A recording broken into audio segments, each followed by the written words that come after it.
Bonjour. Suite à l'allocution du président de la République de cette semaine, il nous a semblé nécessaire de revenir sur les éléments importants de ces annonces. Lors de cette intervention télévisée, Macron ne remet rien en cause pour tout casser. Le message qu'il a fait passer, c'est « je continue sur tous les sujets, je continue quoi qu'il arrive dans le pays, et je continue quoi qu'il en coûte ». Cependant, Macron a été contraint d'affirmer qu'il ne ferait pas la réforme des retraites durant ce quinquennat. Cette annonce est à mettre en lien avec les mobilisations importantes dans les EHPAD de 2017 et 2018, des Gilets jaunes de 2018 et 2019, celles contre la réforme des retraites fin 2018 et 2019, les grèves qu'il y a eu dans les services d'urgence en 2019 et qui se sont élargies à l'ensemble du monde hospitalier en 2020, ensuite les mobilisations donc, contre les exclus du Ségur de la santé, et puis plus récemment, depuis le début de l'été, les mobilisations contre le pass sanitaire. Même si on estime toujours qu'on pourrait faire plus et mieux, en tout cas, ça a le mérite de poser quand même un environnement contestataire que certains qualifieraient de pré-révolutionnaire. Ils ont peur de l'état dans lequel se trouve le pays et de l'état de colère qui a pris de multiples formes. Ils sont obligés de temporiser et d'utiliser les institutions pour préparer la suite. On a pu noter la malhonnêteté intellectuelle de Macron qui se sert de l'actualité ou des conséquences de sa politique pour construire au fur et à mesure un programme en adaptant son discours au fil de l'eau et faire des propositions sur des problèmes qu'il a lui-même créés ou accentués. Tout cela avec un temps d'antenne très important, sans question de journalistes et sans débat contradictoire. On a pu voir comment un président peut mentir pendant 25 minutes pour masquer l'essentiel. On a l'impression que tout va bien quand on l'écoute, loin, très loin de la réalité de terrain que nous vivons, comme par exemple un personnel des hôpitaux de Paris qui s'est aspergé d'essence et s'est mis le feu la semaine dernière. Au Havre, par exemple, donc, un tribunal qui vient de condamner le centre hospitalier après le suicide d'une infirmière. Les services d'urgence qui tombent en ce moment les uns après les autres comme des mouches et mettant toujours plus en danger les populations. Donc aujourd'hui, on a un peu moins de 700 services d'urgence en France. Ce qu'il faut savoir, c'est qu'il y en a entre 150 et 200 qui sont menacés, car ils sont en très grande difficulté. Et d'ailleurs, on a encore vu cette semaine une dame de 96 ans, atteinte de problèmes respiratoires et qui a passé plus de 30 heures dans un couloir sans être pris en charge. Bienvenue en France en novembre 2021. Et à part ça, tout va bien pour Macron. En tout cas, c'est le sentiment qu'il a essayé de faire passer. Malgré les leurres qu'il distille dans un jeu d'illusions, on a surtout l'impression que c'est beaucoup d'effets d'annonce pour éteindre des feux. Mais le problème, c'est que des feux, il y en a partout et de plus en plus. Alors Véran découvre qu'on manque de lits, et là Castex découvre qu'il y a un problème de recrutement.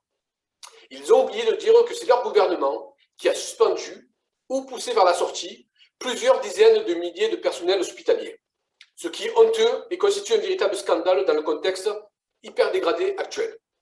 Nous exigeons toujours la réintégration des personnels suspendus. Et même la FHF, qui représente les directeurs d'hôpitaux, s'y met et demande la création de 120 000 postes, alors qu'ils sont complices de la casse organisée depuis des années. Ça pousse très fort dans les territoires et la FHF se sent très mal à l'aise d'avoir largement contribué à l'état de dégradation actuel. Ils ont multiplié les plans de restructuration et n'ont rien fait pour augmenter les effectifs dans les écoles. Pour rappel, il faut 1 an pour former une aide-soignante et 3 ans pour former une infirmière. Qu'ont fait ces gens-là pendant 2 ans? Rien, absolument rien.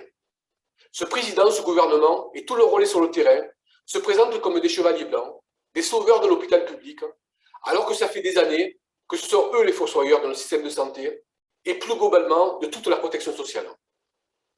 Depuis 1 an et demi, ils sont allés très loin dans la casse de nos établissements, de nos droits collectifs et de nos libertés fondamentales, mais aussi en jouant sur les peurs et en gonflant certains chiffres pour nous en faire oublier d'autres, comme la suppression de lits, avec encore 5 758 lits supprimés en 2020, malgré le contexte de crise sanitaire.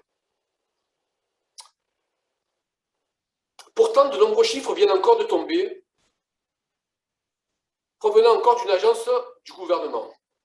Cette fois-ci, c'est l'ATIH qui vient de sortir un rapport et qui déstabilise une fois de plus le gouvernement. En gros, contre toute attente, le rapport explique que les hospitalisations Covid en 2020 ne représentent que 2% de l'ensemble des hospitalisations et seulement 5% des patients en soins critiques. Et pourtant, ça a déprogrammé à tout va pendant toute la période. On pourrait même parler d'épidémie de déprogrammation ou d'épidémie de fermeture de lits. Donc attention au piège du consensus et du camp progressiste, dans lequel Macron a essayé encore de nous faire tomber dans son allocution. La question du consensus est une question majeure dans la période, pour eux, mais également pour nous. Pour eux, il s'agit de nous faire croire que la lutte des classes n'existe plus. Et pour nous, il s'agit de ne pas nous faire endormir pour mieux accompagner la casse de notre modèle social. Les risques d'émeutes et de remise en cause des gouvernements augmentent partout dans le monde. Ce n'est pas la CGT qui le dit, c'est le FMI dans un rapport récent. Dans de nombreux pays, les gouvernants ont déclaré la guerre au Covid, recherchant une unité nationale avec les forces de gauche comme de droite et avec les syndicats. Dans de nombreux pays, les directions syndicales ont mis de côté leurs revendications. Ce même rapport du FMI est révélateur de la situation, puisqu'il explique que la pandémie est une opportunité pour obtenir un consensus politique et social plus large pour mener à bien toutes les réformes nécessaires. On comprend bien qu'ils essayent de se servir de la pandémie comme du dérèglement climatique d'ailleurs, du tous unis contre le virus au tous unis pour sauver la planète. Ils se servent de problèmes réels pour substituer à la lutte de classe l'opposition entre progressistes et réactionnaires. Surtout, ne tombons pas dans le piège du consensus et de l'unité nationale.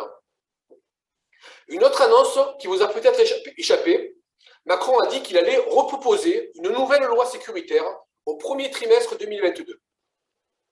Il a fait que faire voter une succession de lois liberticides durant ce quinquennat et il veut en remettre une couche pour permettre notamment aux forces de l'ordre de monter d'un cran si c'est nécessaire.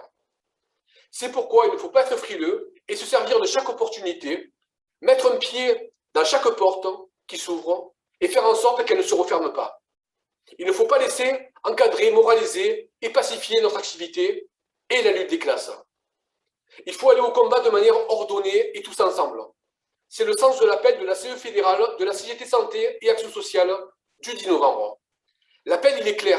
Maintenant, il faut le concrétiser par des choix politiques offensifs permettant de réussir les dates de mobilisation qui ont été posées. Il est important de tenir compte de la volonté des personnels hospitaliers de dégager ces fossoyeurs, de rompre avec ce système et de rien lâcher jusqu'à l'obtention des revendications.